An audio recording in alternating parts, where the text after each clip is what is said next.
how to scan Tangem Wallets. Now, if you own a Tangem wallet, you might have seen the animation demonstrating how to scan your wallet using your mobile devices. This animation only applies to certain smartphones as the location of the NFC module varies depending on the branch and model of the device. By default, Tangem Rings will be slightly more challenging to scan the Tangem cards, especially on Android devices. This is simply a technological reality. The Ring has a smaller NFC antenna.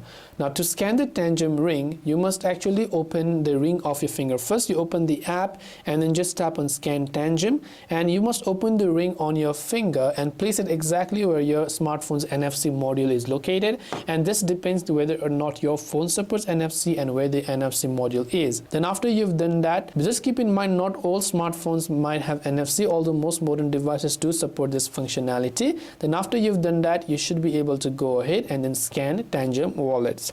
So I hope that this video helped you guys. If you have got any further questions, feel free to also leave them down in the comments below. Thanks for watching till the very end, and see you in the next video.